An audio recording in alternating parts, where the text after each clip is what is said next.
নমস্কার। আজকে প্রত্যেক সপ্তাহের মতো আজকেও সাপ্তাহিক রাশিফল অলরেডি চলে এসেছে আপনাদের কাছে। সাপ্তাহিক রাশি বলতে 25 মার্চ টু 31 মার্চ 2024 এই সপ্তাহটা আমাদের কাছে খুব ভাইটাল। কেননা এই সপ্তাহেই আমাদের পড়ে গেছে হোলি উৎসব, বাঙালির শ্রেষ্ঠ উৎসব।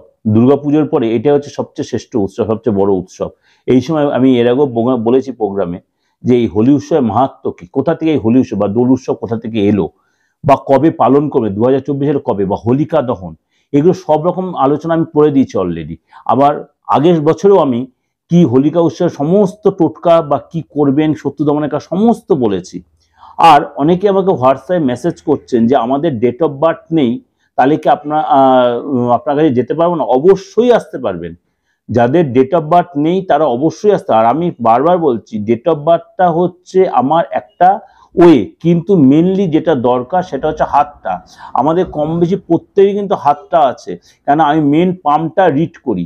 যারা আমার পুরনো ভিউয়ার্স বা পুরনো ক্লায়েন্ট তারা জানে, পামটা রিড না করে ফেসটা রিড না করে, ফেস মানে হচ্ছে মুখমণ্ডল, পাম হচ্ছে হস্তরেখা, এটা রিড না করলে আমি প্রপার ডায়াগনোসিসটা দিতে পারি না। যারা আমার থেকে অনলাইনে প্রেডিকশন নিয়েছেন, যারা আমার থেকে অফলাইনে অর্থাৎ চেম্বারে প্রেডিকশন, তারা প্রত্যেকে জানেন যে আমি রীতিমতো হাতটা ছবিটা নিই বা হাতটা ভালো করে দেখে পুঙ্খানুপুঙ্খ, কারণ হাতটা হচ্ছে আমাদের মনের আয়না, ফেসটা হচ্ছে মুখটা হচ্ছে মনের আয়না, এবং তার সাথে ডেট অফ বার্থটা পেলে অনেক বেশি ক্লিয়ারিটি আপনাদের প্রেডিকশনটা দেওয়া যায়। সুতরাং যাদের ডেট অফ বার্থ নেই তারা নিশ্চিন্তে চেম্বারে আসতে পারেন, অল চেম্বার ইজ ওপেন।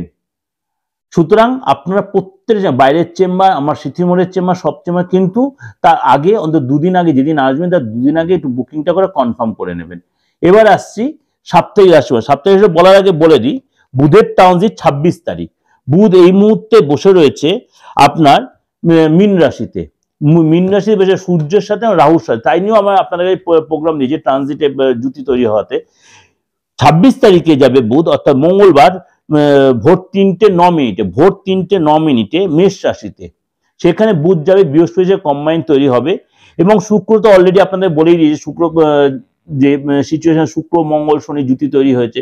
শুক্র কিছুদিন পর চলে যাবে মীন রাশিতে, এবং কি চন্দ্র, যেটার উপর বেশ করে আমাদের মেন বিচার, চন্দ্র যাবে হচ্ছে আপনার কন্যা, অর্থাৎ 24 তারিখে চন্দ্র যাবে রবিবার 2:20, দুপুর 2:20 চন্দ্র যাবে কন্যা রাশিতে, অর্থাৎ রবিবার। আর শনি 18 তারিখে উদিত হয়েছে, তার জন্য আমাদের 12টা রাশির উপর কি এফেক্ট হবে সেটার বিচার। আর একটা কথা বলে রাখি, যাদের রাশি লগ্ন জানার খুব ইচ্ছা, তারা কিন্তু হাতের উপর বেস করে, আপনার নামের উপর বেস করেও কিন্তু বিচার আসা যায়। হাতেও কিন্তু আপনার রাশি লগ্ন বিচার বেরোয়, এবং নামের উপর বেস করেও কিন্তু একটা রাশি লগ্ন বেরোয়, সেটাও কিন্তু প্রপার যারা বিচার করে তাদের কাছে গিয়ে আপনি এটা বের করে নিতে পারেন। তাহলে আপনি আপনার রাশি লগ্নটা প্রত্যেক দিন, প্রত্যেক সপ্তাহে, প্রত্যেক মাসে জানতে হবে। কারণ আমিও কিন্তু অলরেডি আপনার প্রত্যেক দিন রাশিফল দেওয়া শুরু করেছি। আপনার প্রত্যেকে আমাকে ব্যক্তিগত হোয়াটসঅ্যাপে মেসেজও করছেন, যাই দেখুন। আর যারা আমার সাথে যোগাযোগ করেন অবশ্যই বুকিং নেওয়া আছে, বুকিংয়ে ফোন করে চলে আসি। এবার আমার প্রথম রাশি, সেটা নিয়ে আলোচনা করব। মেষ রাশি। মেষ রাশির মনটা একটু অস্থির থাকবে এই সপ্তাহে।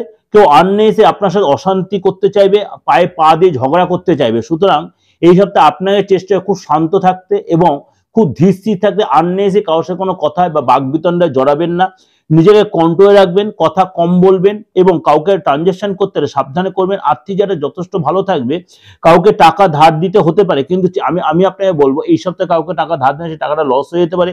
ফ্যামিলির ব্যাপারে বা সন্তানের ব্যাপারে, বাবা মার ব্যাপারে কোনো খরচ হতে পারে, অর্থাৎ তাদের কোনো ভালো কাজে বা ডাক্তার দেখানোর ব্যাপারে কোনো খরচ হতে পারে। ব্যবসায় এই সপ্তাহে অনেকটা ডেভেলপ, যেটা আপনি এক্সপেক্ট করছেন সেটা না পেলেও অনেকটা আপনার এগোবে, আপনার মনের ইচ্ছা অনেকটা পূরণ হবে। বিশেষ করে অর্থনৈতিক জায়গাটা, কাজের চাপ থাকবে, এবং আপনার পার্টনারের সাথে কোথাও হয়তো ঘুরতে যেতে পারেন সপ্তাহের শেষে। ফালতু অশান্তিটা এড়িয়ে চলতে হবে। লোকে আপনাকে আননেসেসারি উত্তেজিত বা ইনসিস্ট করার চেষ্টা, সেগুলো থেকে অ্যাভয়েড করবেন। রাস্তাঘাটে যদি বেরোন অবশ্যই দেখবেন কারণ চুরি চামড়ে পিক পকেট যা না হয়, রাস্তায় চলাফেরা কারণে কোনো চোট আঘাত বা চোখে এরকম কোনো প্রবলেম হতে পারে। কোনো চোট আঘাত যেন আপনার কষ্ট, বিশেষ করে লোয়ার পোর্শনে, কোমরে বা হয়তো ঘাড়ে বা পিঠের এরকম চোট আঘাত লাগতে পারে। অবশ্যই এই সপ্তাহে আপনি অশ্বত্থ গাছে জল দিন। আর চেষ্টা করুন শনিবার মঙ্গলবারটা অবশ্যই নিরামিষ আহার করতে, আপনার যথেষ্ট ভালো। যাই এটা ওভারঅল আপনাকে প্রেজেন্ট করলাম, ভালো অবশ্যই লাগবে। আর এই সপ্তাহে হোলি উৎসব, অবশ্যই দোল উৎসব অবশ্যই ভালো করে পালন, সব জাতি ধর্ম নির্বিশেষে সবাই ভালো করে পালন করুন। আর ভালো লাগলে অবশ্যই লাইক করুন, সাবস্ক্রাইব, নোটিফিকেশন অন করে যত লোকের শেয়ার করেন। নমস্কার, সবাই ভালো থাকুন।